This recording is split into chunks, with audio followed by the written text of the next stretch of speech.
Sir, उस दिन मैं अपनी हैसियत पे बहुत रोई थी। भला लोग अपनी पर्सनल सेक्रेटरी के साथ इतने बड़े बड़े होटलों में डिनर करते हैं सर। तो तुमने इनकार क्यों नहीं कर दिया था? इस डर से कि आप मुझे टर्मिनेट ना कर दें। ओह, तो तुम इस मजबूरी के तहत यहाँ आई हो? Yes sir. मैं भी एक मजबूरी के तहत यहाँ आया हूँ। मजबूरी? आपको सर? हाँ, मैं तुम्हें पसंद करता हूँ।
अफसाना हंसी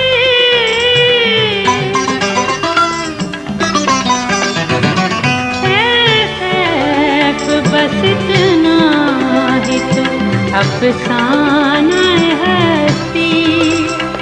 आए थे परेशान, आए थे परेशान, परेशान गए हूँ दर पर्दा जफ़ाओं को अगर जान गए हम।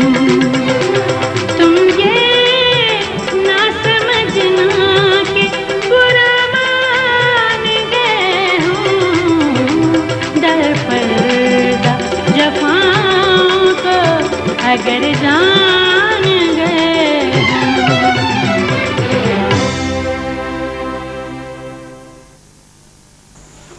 वाह जोरा भाई, वाह वाह जोरा भाई। नवाजिश हुजूर। ये काकी कौन थी? कौन सी काकी? ये अभी जो पर्दे के पीछे थी। बड़ी तेज नजर है हुजूर की, बस अपनी ही चीज समझे। जोरा भाई, जो चीज एक नजर में भा जाए, जब तक उसे जमीन न खा जाए, हमारी दस्तरस में होती है। अजी हुजूर, इसे भी अपनी दस्तरस में ही समझे। तो फिर क्या ख्याल है? अभी वक्त नहीं आया। जोरा भाई, हमें इंतजार करना आता है और हमें वादा निभाना आता है। तो क्या एक नजर देख सकता हूँ?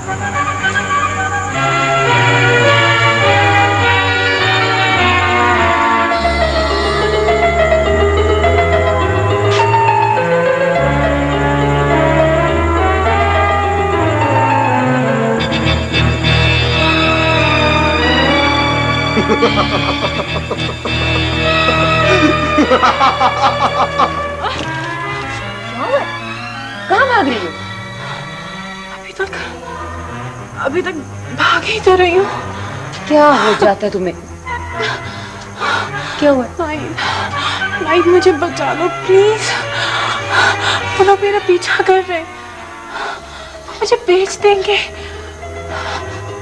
मैं बिकना नहीं चाहती नाइट, मैं मरना नहीं चाहती नाइट, प्लीज। ताहिरा प्लीज होश में आओ। क्या हो जाता तुम्हें? सॉरी। चलो चलो उधर बैठो, चलो बैठो।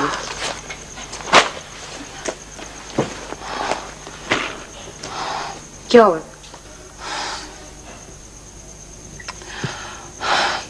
पता नहीं मुझे क्यों हर वक्त ये खौफ रहता है जैसे मेरे पीछे कुछ खतरनाक लोग लगे हुए हैं।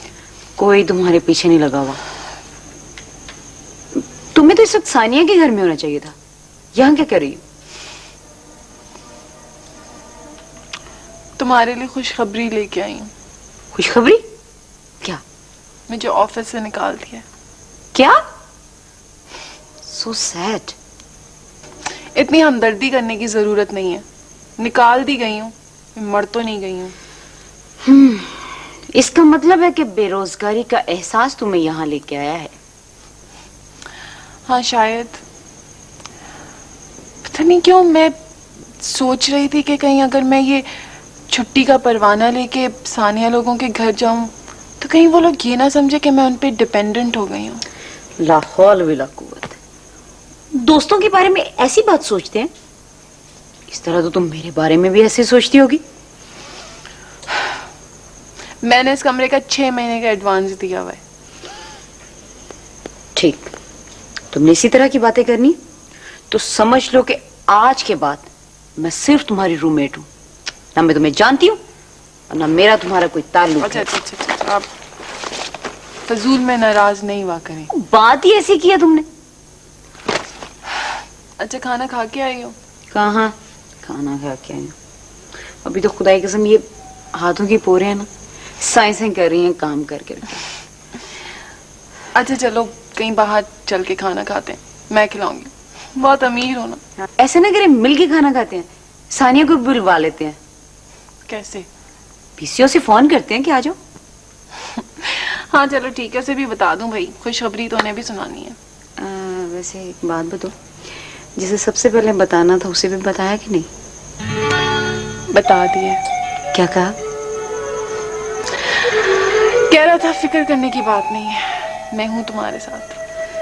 सुभान अल्लाह, काश कोई ऐसा कहने वाला हमें भी मिले।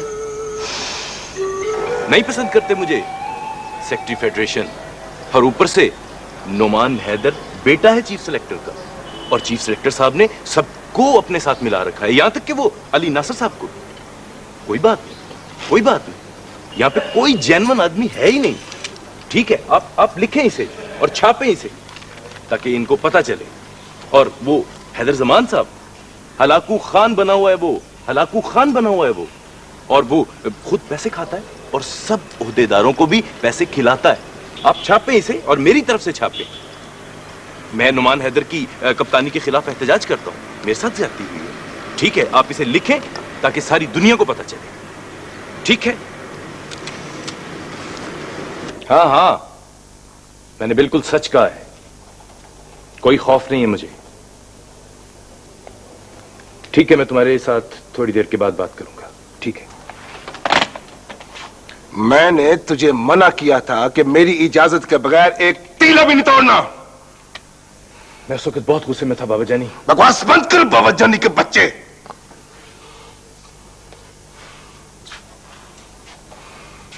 सानिया को उसके साथ देखकर मुझे तैश आ गया था बाबा जानी।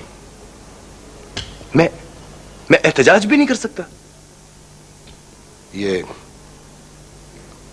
सानिया कौन है? वही जिसने नुमान के हक में गवाही दी थी। आजकल उसके साथ बहुत नजर आ रही है, हमारे अखबार में स्पोर्ट्स फीचर लिखती है। मैं तुमसे ये पूछ रहा हूं कि वो है कौन?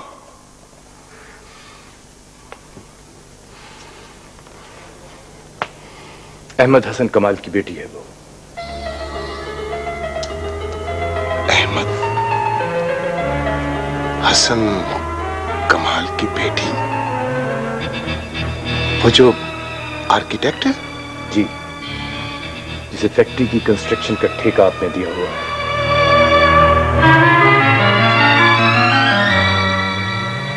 तुम्हें पसंद है?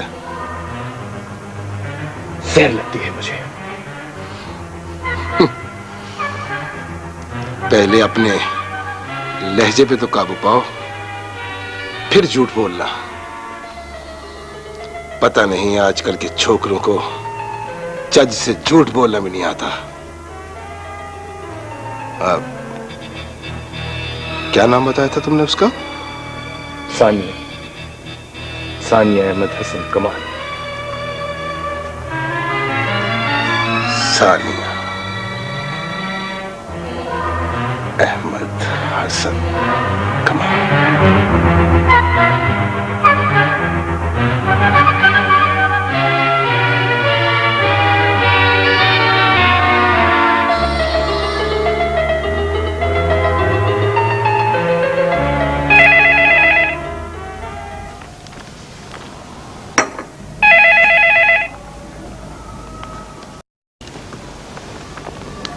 हेलो। हाँ जनाब, अहमद हसन कमाल साहब। अरे पीर साहब, कैसे हैं आप? कहाँ हैं आप? वापस आ गए जमीनों से? हाँ, अभी अभी पहुंचा हूं, लेकिन मैं आपसे नाराज हूं। क्यों? मैंने आपको दावत दी थी नियाजी के बेटे के मंगनी में आने की। हाँ वो पीर साहब, मैं दरअसल एक इमरजेंसी में स्टकअप हो गया था। आप बताइए, आपकी महफिल कैसी रही? हाँ, बड़ी यादगार, लेकिन आपके बगैर फीकी रही। चलिए फिर सही। अच्छा, कोई वक्त निकालिए ना साइट पर चलने के लिए। हाँ, साइट भी देख लेंगे, लेकिन इस वक्त मैं आपसे एक निजी मामला डिस्कस करना चाहता हूँ। निजी मामला? सुना है आपकी एक बेटी भी है। एक बेटी? क्या एक से ज्यादा बेटियां हैं आपकी? जी जी हाँ, वो एक ही है। एक ही है। असल में मैं थोड़ा सा समझ में नहीं आ रहा कि ये बिजनेस डील्स में ये निजी मामला। आप तो परेशान हो गए अहमद साहब। जहां बेरी होती है पत्थर तो आते ही है ना। ओ आई सी। सॉरी पीर साहब, असल में मैं जरा कुछ ज़हनी तौर पर मफलूज हो गया था। तो ठीक रखिए ना अपने जहन को, ज्यादा काम मत किया करें। चले इस वक्त छोड़ें, फिर कभी बात कर लेंगे जब आप जहनी तौर पे फ्री होंगे। ठीक है पीर साहब, thank you very much for calling. खुदा हाफिज। किसका फोन था? शफी पीर साहब का। शफी पीर कड़ियां वाला को क्या जरूरत पड़ गई सुबह सुबह फोन करने की? तो तुम्हारे ख्याल में किसका टेलीफोन था? यही तो पूछ रही हूँ। शफी पीर कड़ियां वाले का टेलीफोन था। उस रात किसका फोन था? किस रात? जिस रात सानिया देर से घर पहुंची थी। ओह, अभी तक उस रात का सवाल तुम्हारे जहन में कुलबुला रहा है। मैंने ऐसा क्या कह दिया कि चटक रहे मकई के दाने की तरह? Please Salma, please for God sake, ये वसवसे, ये अंदेशे, ये निकाल दो अपने दिमाग से। चलो निकाल दिए। फिर ये कि कुछ भी नहीं है। समझ लो कि मैं बहुत परेशान हूं। अगर तुम्हारी परेशानियां मैं शेयर नहीं कर सकती तो इनमें से कुछ साइमा को ही दे दो। आखिर वो तुम्हारी पर्सनल सेक्रेटरी है। पता नहीं ये साइमा तुम्हारे दिमाग पर क्यों सवार हो गई है। वो मेरी सिर्फ पर्सनल सेक्रेटरी है और बस। अहमद हसन कमाल, लोग अपने पर्सनल सेक्रेटरीज के साथ 5 स्टार होटलों में डिनर नहीं किया करते।